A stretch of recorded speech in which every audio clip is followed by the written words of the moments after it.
Bonjour à tous et bienvenue dans cette vidéo. Aujourd'hui, cette vidéo fait suite à la vidéo sur l'analyse des programmes des différents partis politiques qui étaient en place pour les législatives anticipées de 2024. Nous avions parlé du premier tour et donc là on va pouvoir évoquer finalement le vainqueur de ces élections qui n'est nul autre que le nouveau Front populaire, c'est-à-dire la pire anticipation pour les marchés financiers vis-à-vis du coût budgétaire de leur programme économique et un petit peu tout ce qu'ils veulent mettre en place, ce qui est légitimement infaisable avec les caisses actuelles de l'État.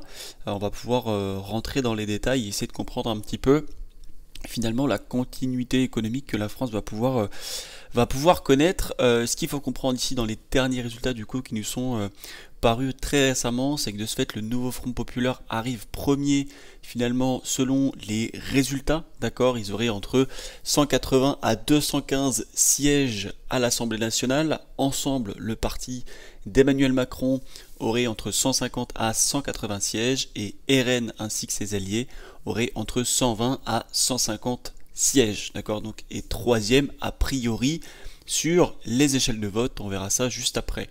Aucun parti n'obtient la majorité absolue, ce qui est très positif finalement pour les marchés financiers. Vous allez comprendre pourquoi après, dans le sens où le programme du nouveau Front populaire sera légitimement inapplicable, d'accord. Donc ce qui est plutôt rassurant vis-à-vis du coût budgétaire qu'il pouvait finalement inclure dans son programme. Emmanuel Macron appelle à la prudence et affirme que les premiers résultats ne répondent pas à la grande question de qui pour gouverner, et pour le coup il n'a pas 100% tort. Ici vous avez le résumé finalement de ce que ça peut donner au niveau des sièges, d'accord, sur on va dire les bancs de l'Assemblée nationale. Donc on voit qu'on a ici le Rassemblement national, extrême droite, qui justement va pouvoir travailler main dans la main, je pense, avec LR, DVDX, etc. Donc 143 sièges plus 68. Ensemble, ici, on est à peu près à 163 sièges et NFP à peu près à 182, d'accord. Donc on voit que finalement, est-ce qu'il y a des grandes possibilités d'imprudence économique? Bah pas vraiment finalement, parce qu'on se rend compte qu'on a un tiers et un tiers. Donc voilà, il n'y a absolument aucune majorité absolue, ce qui est important à notifier. Mais surtout, ce qui est très important à notifier, c'est qu'effectivement, quand on observe finalement cet affichage, on va dire en termes de pourcentage, en termes de sièges, on remarque que NFP ici, finalement prend une très grosse place de l'Assemblée nationale, sauf qu'il ne faut pas oublier que le nouveau Front populaire a été créé uniquement dans l'optique de pouvoir peser lourd dans les législatives, sauf que au sein de ce nouveau Front populaire, c'est la première fois qu'on distingue autant de partis, d'accord. Donc on va retrouver le PCF, le Parti communiste, on va retrouver la France insoumise, LFI, le PS, le Parti socialiste, on va retrouver les écolos, le Parti animaliste, la Divers gauche, et j'en passe, d'accord. Alors que quand on regarde finalement à l'extrême droite, on a que le Rassemblement national ainsi que le LR qui est soutenu par le RN, d'accord, ainsi que le LR qui en réalité travaille légèrement main dans la main avec le RN, même s'ils ne se le disent pas publiquement parlant, d'accord. En tout cas, quand il y a des votes à l'Assemblée nationale et que ça ne favorise pas la droite, ils votent tous dans le même sens. Et donc ce qui est très important ici à notifier, c'est pour ça que les marchés ne se sont pas du tout affolés, en tout cas sur l'ouverture lundi matin, c'est que finalement NFP c'est bien sympa, mais c'est totalement dispersé, d'accord. Il y a beaucoup finalement de désaccords en réalité, par exemple entre les écolos et le PCF, entre le PCF et finalement la Divers gauche, ou même parfois entre la France insoumise et le PS, d'accord. Donc on est sur des partis qui sont alliés finalement pour peser lourd dans la balance, mais qui unilatéralement parlant ne pèsent rien du tout, d'accord. Ensemble, effectivement, ils peuvent avancer, mais de manière unilatérale, ça vaut que dalle, quoi, d'accord. C'est vrai que ici, PCF par rapport à RN, entre 124 et 128 sièges, bon, c'est minime, d'accord, c'est minoritaire. Et donc, ce qui est très important à comprendre, et ce qui nous faisait vraiment peur, en tout cas, à nous, économistes, financiers et investisseurs, c'était finalement le programme de la NUPES, entre guillemets, donc de LFI, NFP, tout ce que vous voulez, ça veut dire la même chose finalement. Donc le programme qu'on a légitimement détaillé dans la dernière vidéo, notamment voilà, la hausse du SMIC à 1600 € net, ce qui pourrait absolument pas être possible. Pour quelle raison? Le SMIC est déjà indexé sur l'inflation, d'accord. Actuellement, on essaye de mener des politiques d'austérité pour réduire l'inflation, garantir on va dire, un pouvoir d'achat de la monnaie. Donc c'est pour ça que la Banque Centrale Européenne, à l'échelle européenne, a augmenté ses taux d'intérêt pour freiner finalement l'investissement, la consommation, etc. Si vous donnez plus d'argent aux gens pour consommer, qu'est-ce qu'ils vont faire? Ils vont consommer. Cet argent-là, c'est de la masse monétaire en circulation, c'est du chiffre d'affaires. Les entreprises vont dire, on commence à gagner un peu plus nos vies, on commence à avoir de plus grosses marges nettes, vas-y, on réinvestit, et ça va totalement contre le travail de la Banque Centrale Européenne, en tout cas à l'échelle de la France. Premier point. Deuxième point, un chef d'entreprise qui paye son salarié, et on va le voir juste après, quand il va lui verser un salaire, en fait ça va lui coûter quasiment 2 fois plus cher, parce qu'on a ce qu'on appelle les cotisations sociales. D'accord. Aujourd'hui, il y a une grande partie des salariés qui sont au SMIC, parce que les patrons, les chefs d'entreprise, par rapport à leur chiffre d'affaires et leurs bénéfices nets, etc., ne peuvent pas augmenter le salaire de leurs employés, parce qu'ils n'ont simplement pas assez d'argent. D'accord. Pas assez d'argent parce que leur verser le salaire plus verser les cotisations sociales en lien avec ce salaire-là, c'est le maximum qu'ils peuvent faire. Et si on impose un salaire de 1600 euros un SMIC, regardez, c'est ce qui est écrit là, 500 000 destructions d'emplois. Qui dit 500 000 destructions d'emplois, dit du chômage. Qui dit du chômage dit du social. Et comment on paye le social? Avec des recettes. Sauf qu'on n'a pas de recettes en fait. C'est-à-dire que si on vient à licencier dans les entreprises vont plus pouvoir produire autant qu'avant. Si elles ne peuvent plus produire autant qu'avant, elles n'ont pas le même chiffre d'affaires. Et si elles n'ont pas le même chiffre d'affaires, l'État, finalement, diminue ses recettes fiscales. D'accord. Et s'il diminue ses recettes fiscales, il ne peut plus se permettre de délivrer autant d'aides sociales. D'accord. Donc c'est là où c'est une impasse totale. Et le fait que justement, il y ait à l'Assemblée nationale ici, tout simplement, une sorte d'équilibre de 3 partis, d'accord, ça fait que c'est une bonne nouvelle par rapport sur le plan économique. D'accord. Puis de toute façon, on a une telle dispersion des partis politiques ici. Ils sont tellement pas d'accord entre eux que il n'y aura pas de gros risques économiques, en tout cas pour le moment. Notion économique de base, donc on va revenir un petit peu sur ce que je vous ai dit. Si votre SMIC augmente à 1600 euros, votre employeur devra débourser 2375 euros au lieu de 1744 euros. L'État ne paye pas votre SMIC, il sort de la poche de votre employeur. D'accord. Donc votre SMIC plus les cotisations sociales qui s'ajoutent à votre salaire. D'accord. Si vous n'êtes pas payé plus actuellement, c'est pour une raison, votre employeur va devoir augmenter ses tarifs. Donc voilà, s'il veut continuer de garder ses employés, qu'est-ce qu'il va devoir faire? Il va augmenter ses prix, pas augmenter ses marges, son chiffre d'affaires, et donc pouvoir attribuer des charges à son chiffre d'affaires et donc des salaires, simplement, impactant directement les clients qui vont donc augmenter leurs tarifs. Sinon, c'est le bénéfice de la boîte qui vous paye. D'accord. Donc c'est là où c'est très complexe. Donc un impact direct sur l'inflation. Si l'entreprise ne fait pas rentrer plus d'argent parce que les nouveaux produits sont trop chers, elle vous licencie.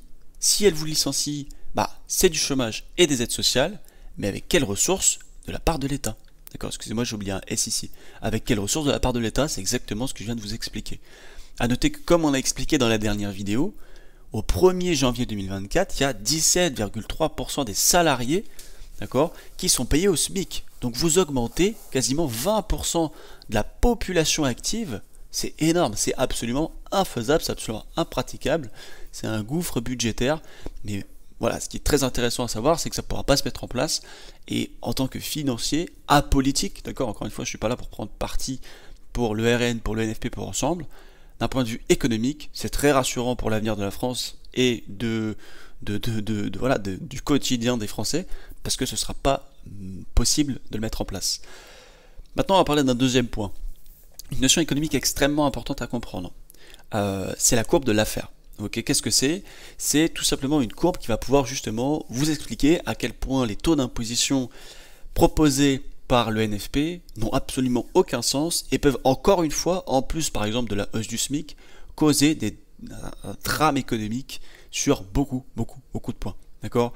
La courbe de l'affaire, c'est ça, on va en parler juste après. Donc ici on remarque qu'en abscisse on a le taux d'imposition et qu'en ordonnée on a les recettes fiscales. Et on voit que plus on augmente les recettes fiscales, d'accord, plus ici on trouve un point d'équilibre. Ici quand on est à gauche du graphique, donc ouais, ici à peu près, on est dans une zone à peu près admissible, d'accord. Mais quand on est à droite du graphique, on est dans une zone inadmissible, ok. Et il y a un point justement d'équilibre à trouver pour être entre ces deux-là. Donc ni être trop inadmissible, ni être trop admissible. Donc ne pas se faire aimer, mais se faire apprécier un petit peu quand même, d'accord. Mais en réalité, quand vous êtes ici, vous êtes plutôt pas forcément apprécié. Donc au niveau du vocabulaire financier, c'est important de comprendre que la courbe de l'affaire, c'est tout simplement un graphique qui va pouvoir illustrer la relation entre les taux d'imposition et les recettes fiscales du gouvernement, comme on l'a vu juste ici. et elle postule, entre guillemets, pour qu'il existe un taux d'imposition optimal qui maximise les recettes fiscales de l'État tout en restant admissible. D'accord ? Le taux d'imposition, pour ceux qui ne savent pas ce que ça signifie, c'est tout simplement le pourcentage du revenu ou des bénéfices prélevés par le gouvernement sous forme d'impôts, et le recette fiscale, simplement les revenus collectés par les gouvernements par le biais des impôts et des taxes, tout genre de choses. D'accord ?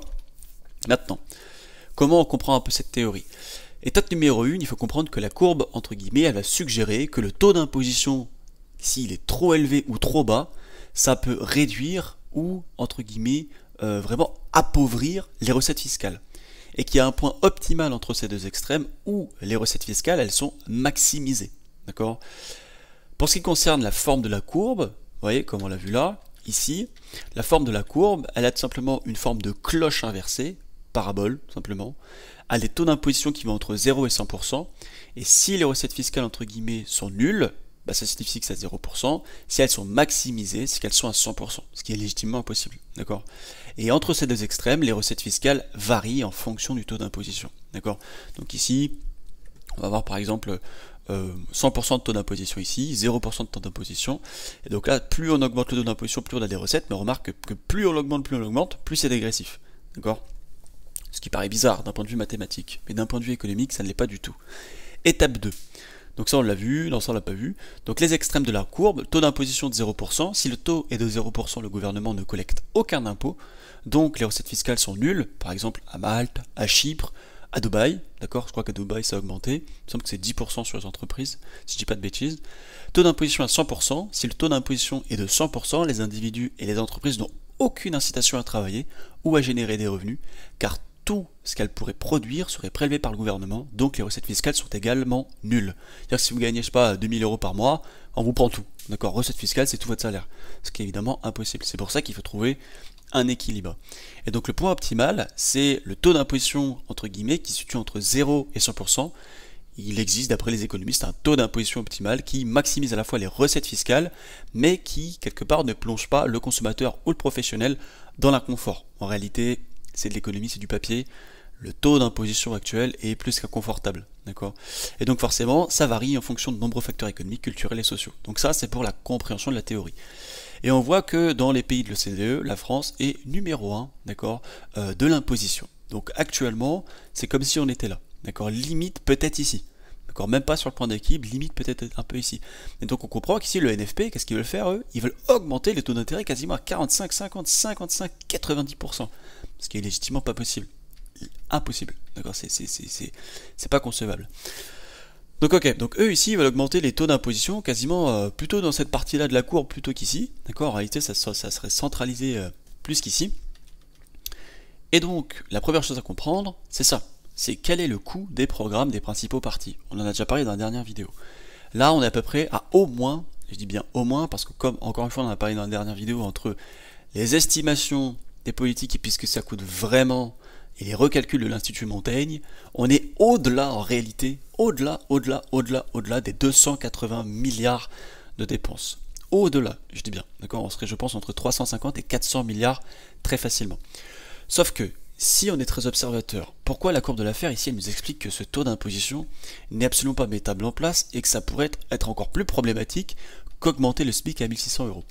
Parce que si vous diminuez les recettes, d'accord, les recettes de l'État, par la courbe de l'affaire, par rapport justement au fait d'augmenter le SMIC à 1600 €, de diminuer le chiffre d'affaires des entreprises, donc de diminuer finalement les impôts que vous allez prélever, d'accord, de clairement créer une impasse économique, si vous diminuez les recettes, vous diminuez le financement des programmes. Et donc si vous diminuez le financement du programme, il n'y a plus de maniabilité économique, donc sociale, donc gouvernementale.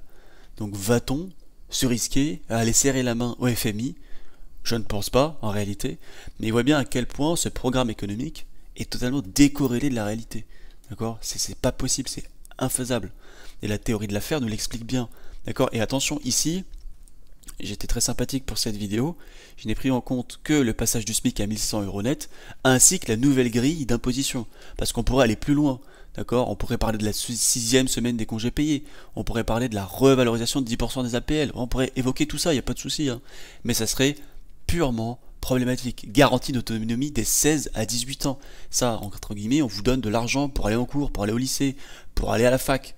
Ça n'a aucun sens, d'accord? Où vous trouvez cet argent-là? C'est infaisable. Parce que si vous augmentez le SMIC, même si les patrons sont d'accord avec ça, bah, vous allez récolter moins de recettes, ce qui est plutôt cohérent, d'accord? Donc tout ça là, c'est d'une incohérence totale, et c'est pour ça que ça aurait pu être dramatique si l'ANFP aurait obtenu une majorité absolue à l'Assemblée nationale. Ça aurait pu être catastrophique, d'accord? Donc vous voyez bien, dans tous les cas, sur ces deux petites lignes du programme, ça ne peut pas fonctionner. Et les risques, encore une fois, ils sont présents, extrêmement présents, et c'est pas moi qui les invente, c'est la Banque Centrale Européenne. Le gouvernement actuel, le gouvernement Macron, doit trouver 25 milliards d'économies en urgence d'ici juin 2025 pour respecter ses engagements envers l'Europe. Le non-respect de ces engagements, ça pourrait entraîner une sanction de 0,1% du PIB, c'est à peu près 2,8 milliards d'euros par an à payer en termes d'amende, ce qui est évidemment pas possible et pas envisageable. D'accord? Donc vous voyez à quel point c'est pas possible. Cela dit, quelque chose de très important à comprendre, c'est que par rapport à ce qu'on a pu observer sur finalement le graphique de tout à l'heure, où justement pour avoir la dispersion des partis politiques dans l'Assemblée nationale, on observe que le RN plus Ensemble, c'est supérieur à la NFP, Ensemble plus NFP, c'est supérieur au RN, et que RN plus NFP, c'est supérieur à Ensemble.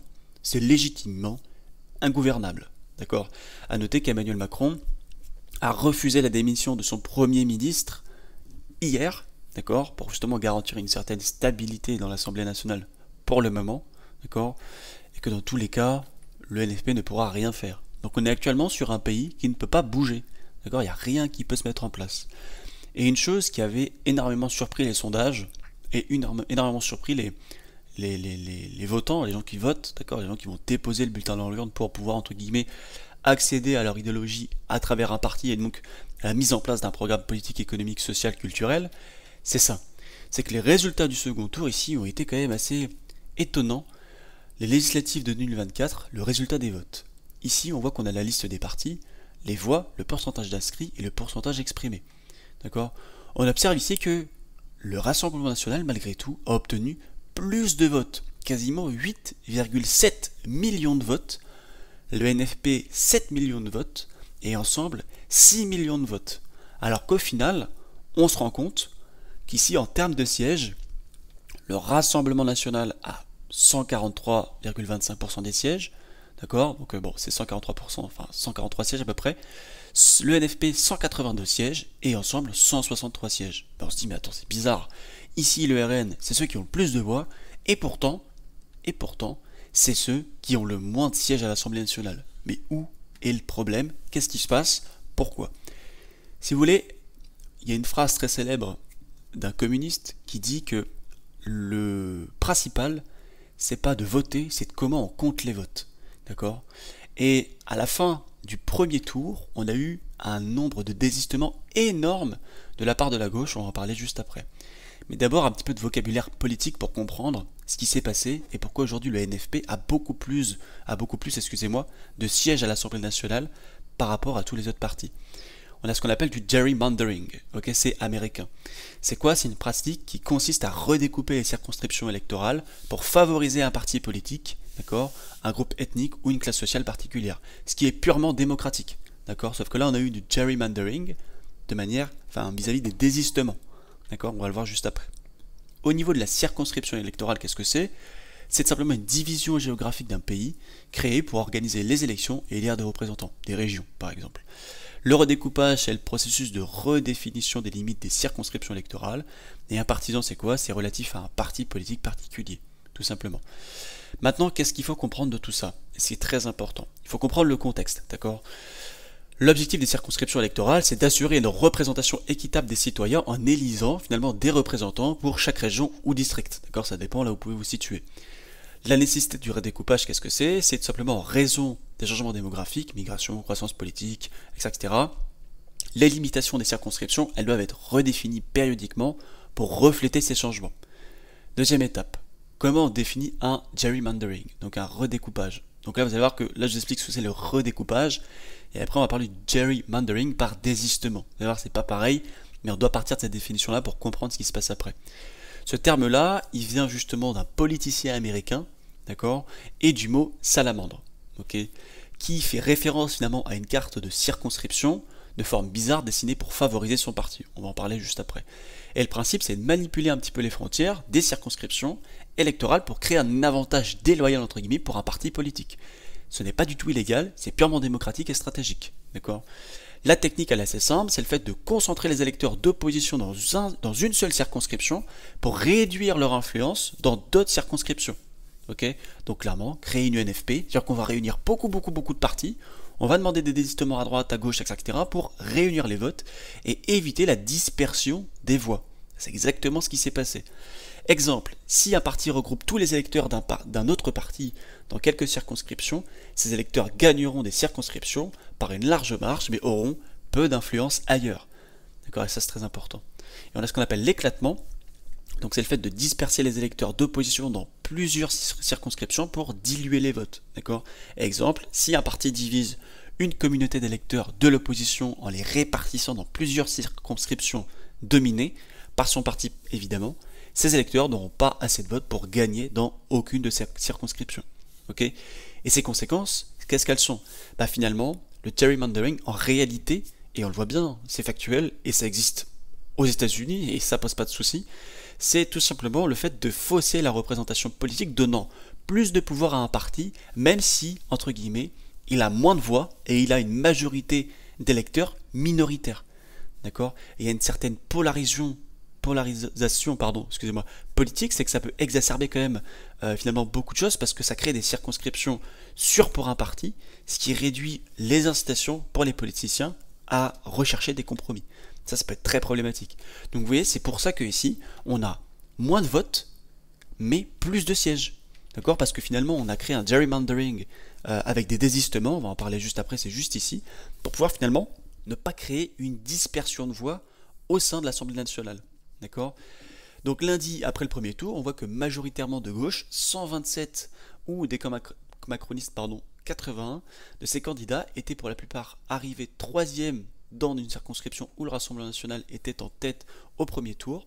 Les Républicains ont également enregistré 3 retraits, au total 214 désistements recensés par l'AFP. D'accord ? Donc ça c'est extrêmement important à comprendre.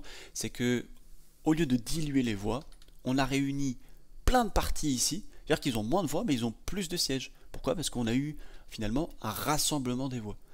Ici ce qui est très important à comprendre, c'est finalement comprendre le contexte des élections à 2 tours. D'accord ?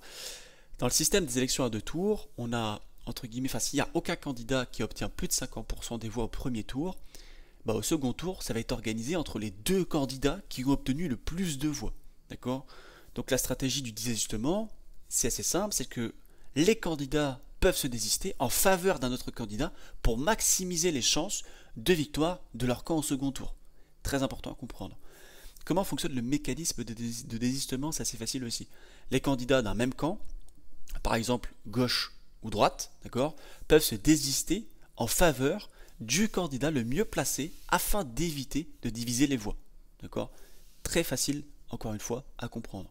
Au niveau de la coalition électorale, on a une formation d'alliance entre 2 partis pour soutenir un candidat unique, augmentant ainsi les chances de victoire au second tour.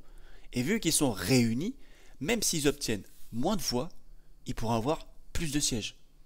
Totalement cohérent. D'accord ? C'est encore une fois que du calcul stratégique.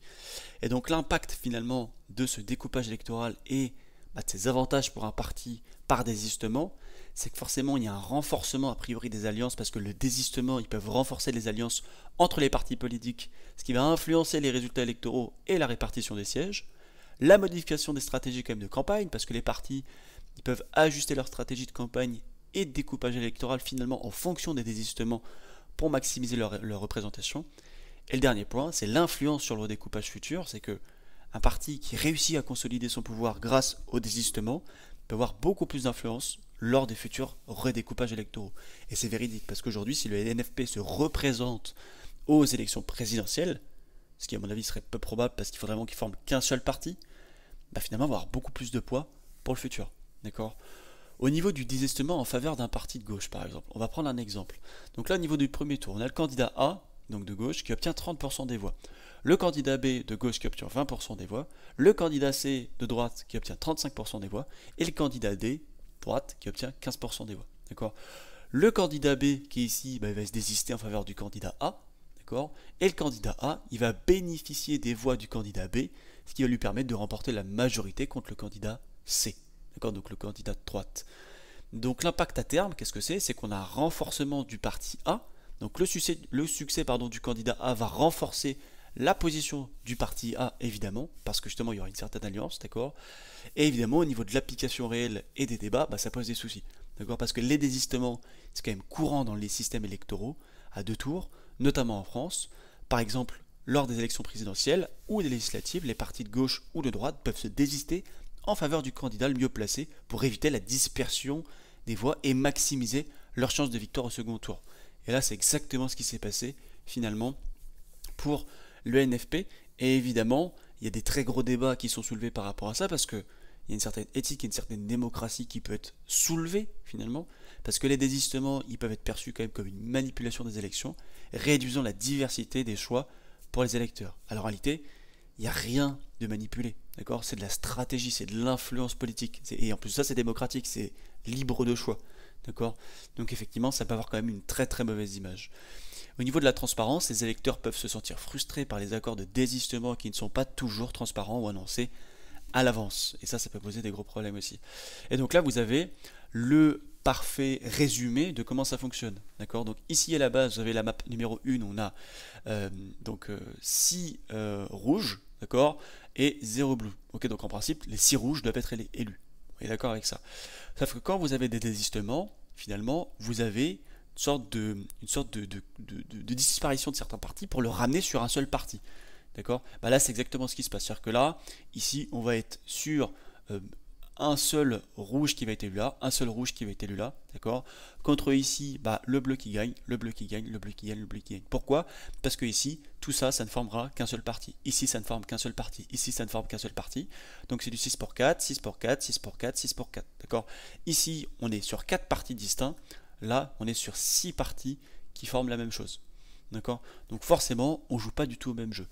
Sauf qu'encore une fois, ce qui est très rassurant, malgré tout, c'est pour ça que c'est exactement ça qui explique finalement les 7 millions de voix, mais malgré tout le plus grand nombre de sièges à l'Assemblée nationale, c'est que dans tous les cas, on a quelque chose de très rassurant, c'est que le RN plus Ensemble, c'est supérieur à NFP d'un point de vue économique, c'est très rassurant. Ensemble plus NFP, c'est supérieur à RN, encore une fois, d'un point de vue économique, c'est quand même un peu rassurant aussi.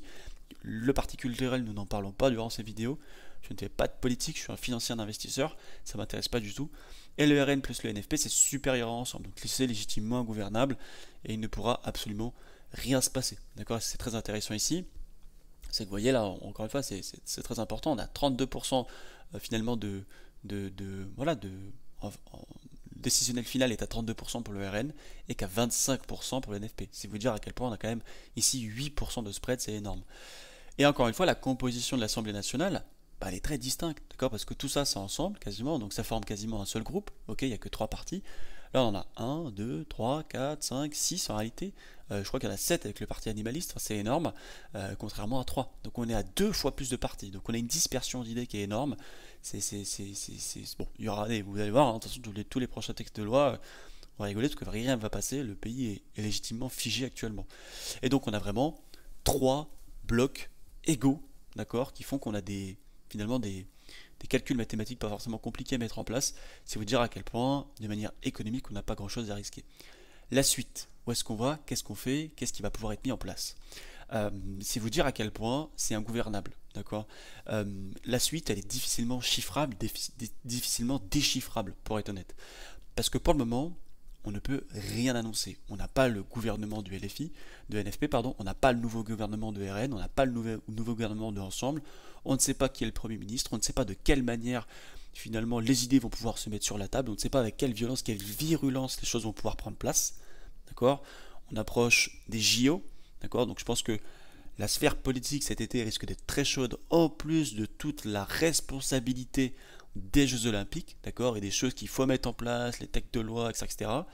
Donc la suite, elle est difficilement déchiffrable. Je pense que, en tant que financier et en tant que, entre guillemets, d'analyste, quelque part, je pense que dans tous les cas, on va avoir un certain recul du CAC 40, d'accord, parce qu'une politique qui n'avance pas, ça ne plaît pas du tout aux investisseurs obligataires. On devrait avoir quand même une certaine diminution des rendements obligataires parce que le risque à 1 an est plutôt respecté, d'accord. Emmanuel Macron ne peut que redissoudre l'Assemblée nationale dans un an, ce qui je pense ne sera pas le cas. Il ne démissionnera pas, d'accord, c'est certain aussi. Donc nous n'aurons pas d'élection présidentielle anticipée pour le coup. Maintenant, on est en attente de bon nombre d'informations par rapport aux ministres qui seront présents sur les 3 partis que vous pouvez voir ici, donc sur le rond bleu, le rond jaune et le rond rouge. Voilà. J'espère que cette vidéo vous a plu, j'espère que cette compréhension par rapport au gerrymandering, au redécoupage électoral, mais plus précisément vis-à-vis de désistement, a été compris. C'est pour ça que finalement on a le RN qui a plus de voix que finalement l'union de gauche, mais qui finalement a moins de sièges à l'Assemblée nationale. Tout simplement. D'accord, c'est dû au désistement et au redécoupage de pas mal de points électoraux. On a réexpliqué un petit peu pourquoi justement ça pouvait pas marcher par rapport à la courbe de l'affaire, on a redonné des arguments financiers, on a réexpliqué pourquoi justement réaugmenter le SMIC ne pouvait pas être possible, car j'ai écouté en direct le discours de Jean-Luc Mélenchon qui nous expliquait qu'à partir de cet été, il était dans l'initiative de mettre en place toutes les lignes de son programme, ce qui sera légitimement infaisable pour le coup. Donc voilà, l'été risque d'être très chaud. En tout cas, à l'Assemblée nationale, je pense qu'il n'y aura pas beaucoup de vacances qui seront prises. Ça risque de débattre très très fortement. Mais en tout cas, j'espère que ce petit décryptage vous a plu. On se retrouve dans un prochain format, cette fois-ci un petit peu plus orienté sur du trading, de la finance et vraiment de l'application. En tout cas, j'espère que ces nouvelles vidéos basées sur des sujets économiques, d'interprétation et de décryptage finalement vous plaisent. On se dit dans un prochain format. Prenez soin de vous. Ciao ciao.